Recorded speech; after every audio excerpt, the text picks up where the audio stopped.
Hi guys, today we'll be looking at the D9PRO amplifier. That's actually another DartZeel clone, but this one has balanced inputs. And I've been reviewing and loving D5PRO and NHB108 from different vendor, and many of you have been asking me on my opinion about this one, about D9PRO. So I got one. I was waiting for a sale, I was waiting for some large coupons, and finally, after almost a year, after I've been reviewing D5PRO, I got D9PRO. So, let's start with the front of the amplifier. It looks very similar to D5PRO, although the front plate doesn't have these cuts parallel to the bottom line, and I also like more this small face here. I don't know if you'll be able to see that, but it's a slight change, a very small one, but I like it. On the sides, cooling fins, yeah, warranty is void, which should be actually reassuring, because if it's void, then it means that there was one at the beginning, yeah?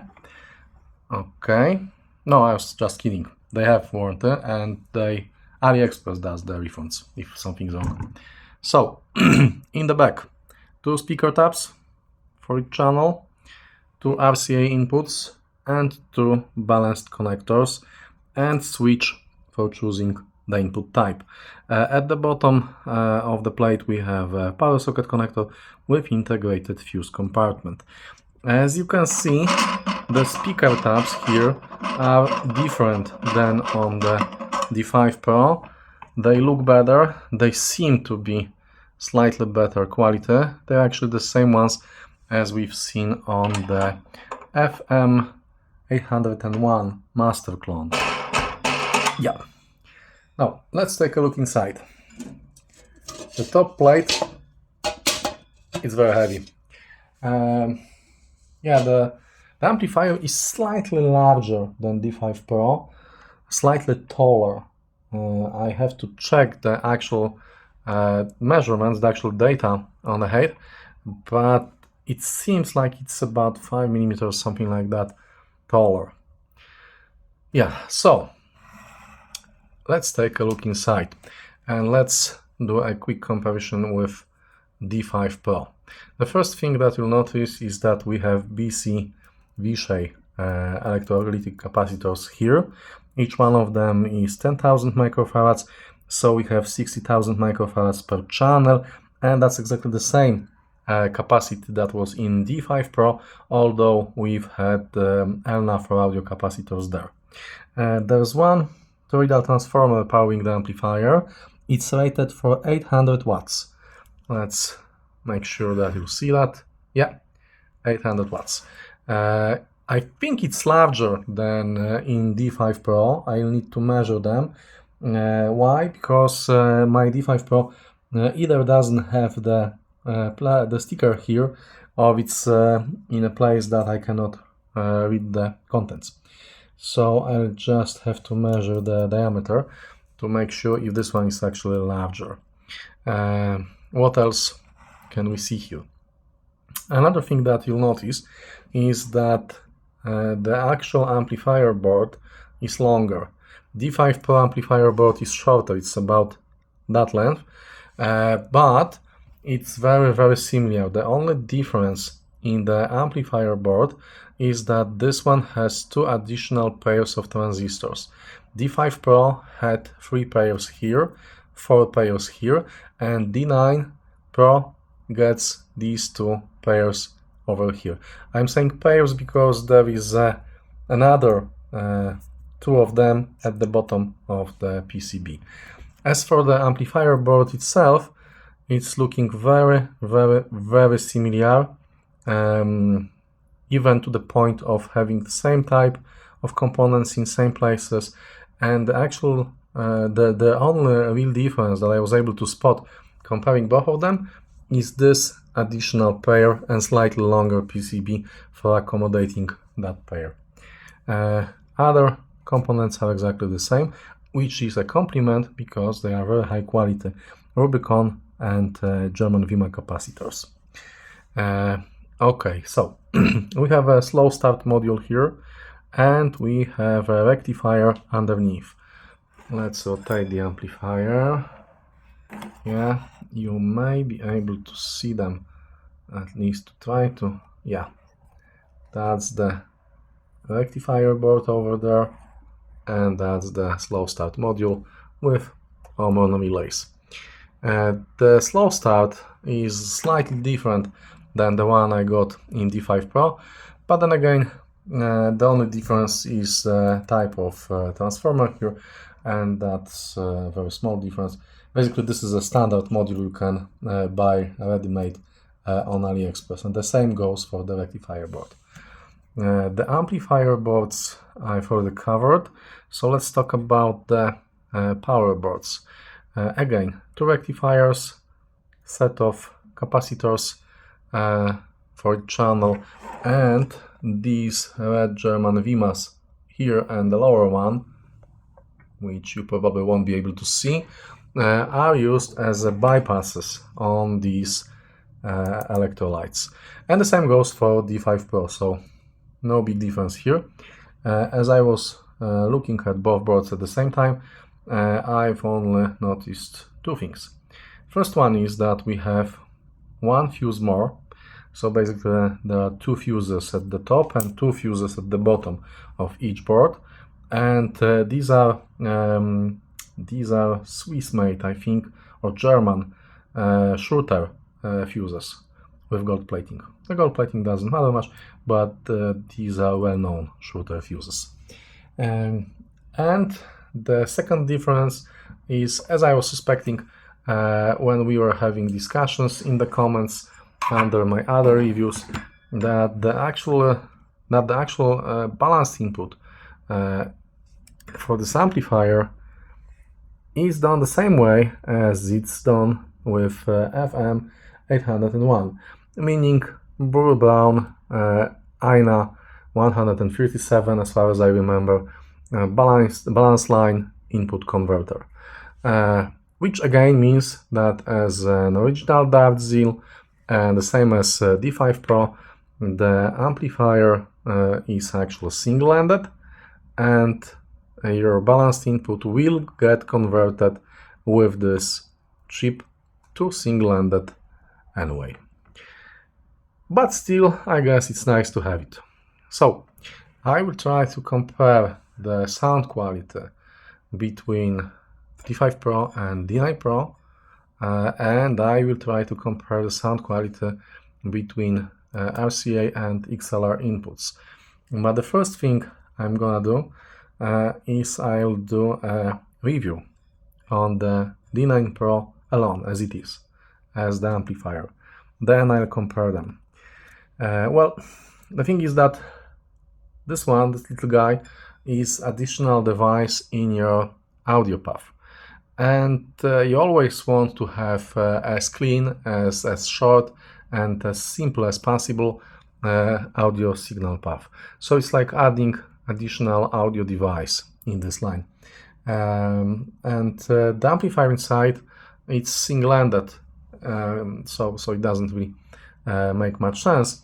But there's one thing that may actually be a positive side.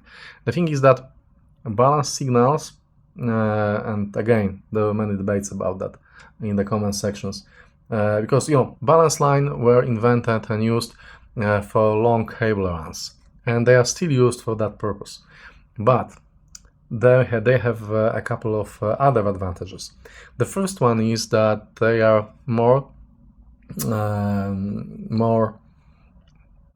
resistant to the EMI noise, because you have minus line, plus line, and ground line, and if there is a noise, it will distort the signal on plus and minus lines the same way, meaning that the common mode rejection ratio will remove the common mode rejection, not the ratio, the common mode rejection will remove that noise from the input signal. That's the first thing.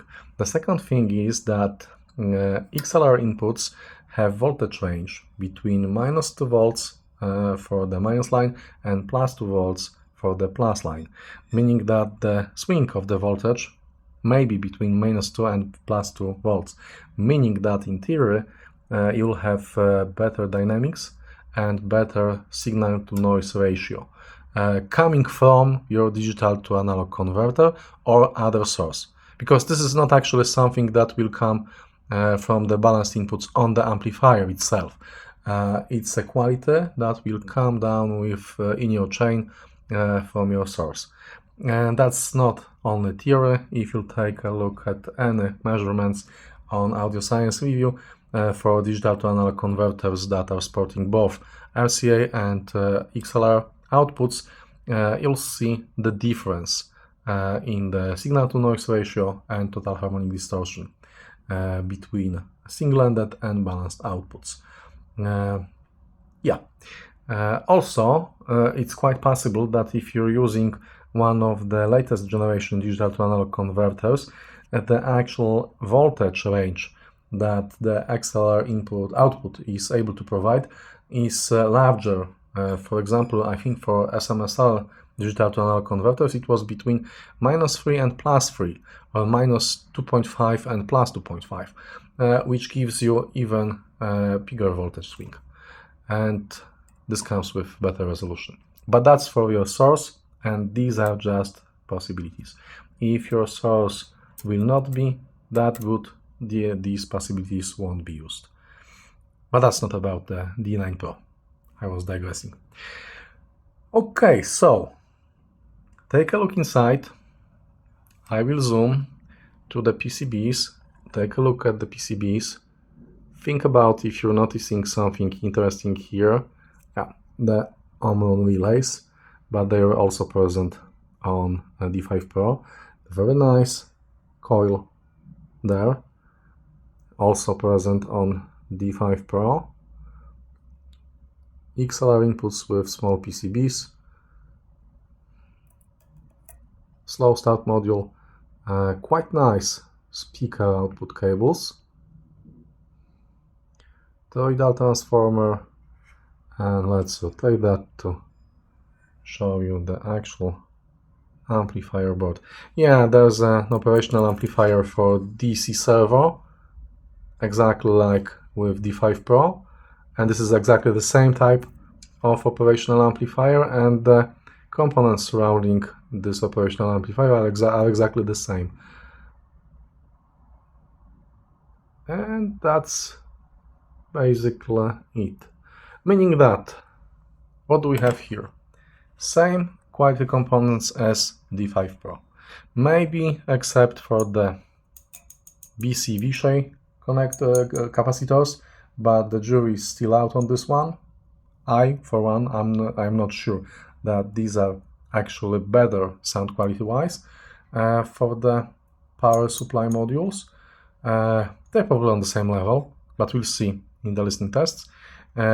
Better quality speaker tabs, additional transistor pairs, additional fuses, and possibly larger toroidal transformer. So all in all, seems to be a little bit better from the engineering perspective than D5PRO, but we will see how about sound quality, because this guy is also more expensive than D5PRO, and let me say significantly more expensive. So it's up to you to decide if you're willing to shell out additional money for these changes. I've paid for that one a little less than $1,000. It was the starting price, the asking price was $1,000, then there was something like $180 for shipping, but I have used sale price that was lowering the starting asking price, and I've used $100 Aliexpress coupon on that one. And on top of that, there was a VAT reduction as I'm living in in European Union.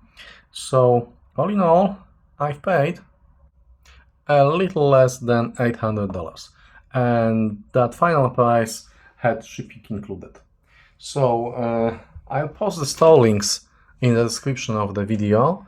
If you'd like to get one before the full review, just based on the comments from the section of the comment section under D9PRO review, remember to wait for sale, because the price will be lower and you'll be able to use the coupons lowering the price even further. And that's it. Thank you guys. I hope you've enjoyed this small video and stay tuned for full review. Have a nice day.